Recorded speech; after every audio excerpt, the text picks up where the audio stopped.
बिहार में नए साल की शुरुआत सियासी यात्राओं के साथ। जी हां, नए साल का जश्न सियासतदानों के लिए 2024 के चुनावी बिगुल की तरह रहा। साल की शुरुआत हुई नहीं और यात्राओं का आगाज शुरू हो गया। बीजेपी राष्ट्रीय अध्यक्ष ने इसका शुभारंभ कर दिया है, तो वहीं कतार में सीएम नीतीश कुमार और कांग्रेस भी खड़ी है। लेकिन सवाल यह है कि इन यात्राओं और सम्मेलनों का फायदा किसको कितना पहुंचेगा। इस रिपोर्ट में आप देखिए।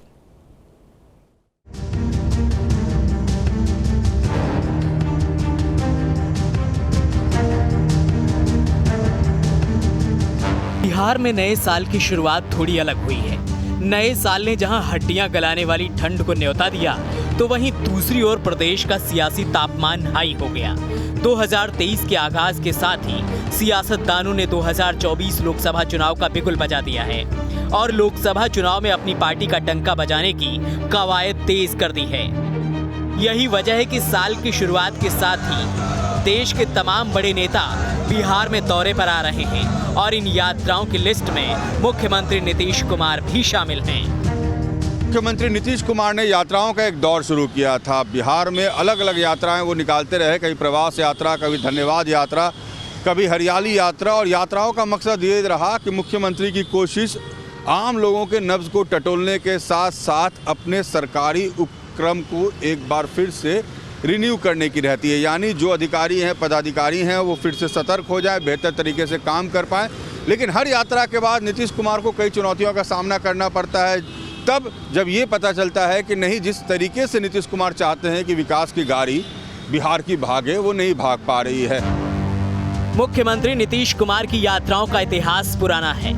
सीएम की यात्रा का सिलसिला 2005 से शुरू हुआ और अब तक वो करीब 1 दर्जन से ज्यादा यात्राएं कर चुके हैं।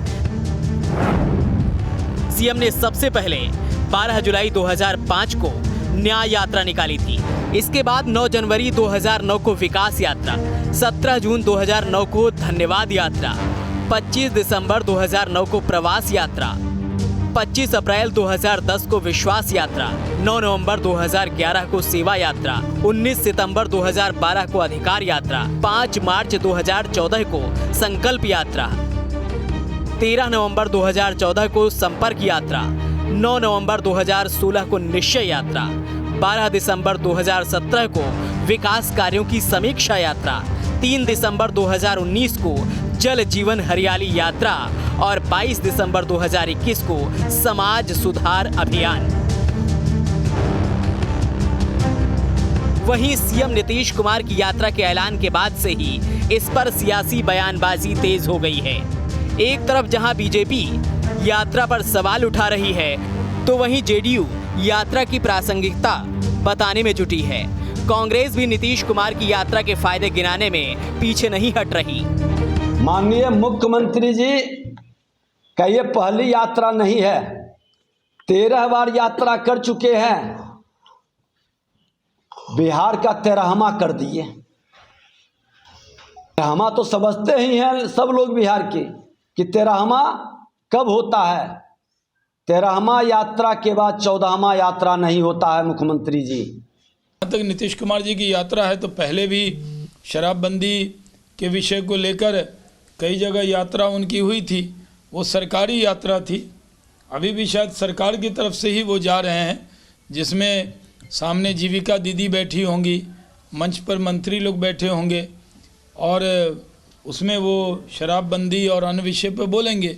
तो सरकार में है तो वो तो जाना ही चाहिए सब जगह उनको। राहुल गांधी जी के नेतृत्व में भारत जोड़ो यात्रा चल रही है और उसी सिलसिले में बिहार में हम लोगों ने यात्रा करने का संकल्प लिया है और बांका के मंदार से हम लोग 5 तारीख को शुरू करेंगे। बांका के मंदार से हम लोग 5 तारीख को शुरू करेंगे और 1200 किलोमीटर की यात्रा हम लोग तय करेंगे। और माननीय नीतीश कुमार जी का ट्रैक रिकॉर्ड है कि वह जनता से सीधा संवाद करने के लिए वह यात्रा पर निकलते हैं 3 डिग्री 4 डिग्री सेल्सियस में। तो स्वाभाविक रूप से यात्रा कौन व्यक्ति करेगा? जिसके पास नैतिक बल होगा, तंत्र को ठीक किए जाने की चुनौती होगी। तो ऐसी स्थिति में माननीय नीतीश कुमार जी सरकार के काम का, आम लोगों से मिलना, जनता से सीधा संवाद, कार्यकर्ता से सीधा संवाद, तो ये तो उनकी राजनीतिक कार्यप्रणाली का एक अंग है, उसी का एक हिस्सा है। बात यात्राओं की हो रही है तो कांग्रेस अध्यक्ष राहुल गांधी की भारत जोड़ो यात्रा का जिक्र होना तो बनता है। बिहार में पिछले 32 सालों से सत्ता से दूर रही कांग्रेस के सामने संगठन को मजबूत करना एक बड़ी चुनौती है। लिहाजा अब राहुल गांधी की भारत जोड़ो यात्रा के जरिए कांग्रेस न सिर्फ संगठन को बल देने का काम करेगी, बल्कि जनता की नब्ज टटोलने की भी कोशिश की जाएगी। भारत जोड़ो यात्रा की शुरुआत 5 जनवरी से बांका से की जाएगी। 1200 किलोमीटर की ये यात्रा बांका से शुरू होकर गया में खत्म होगी। वहीं एक तरफ कांग्रेस जहां यात्रा को सफल बनाने में जुटी है, तो वहीं बीजेपी कांग्रेस पर तंज कस रही है।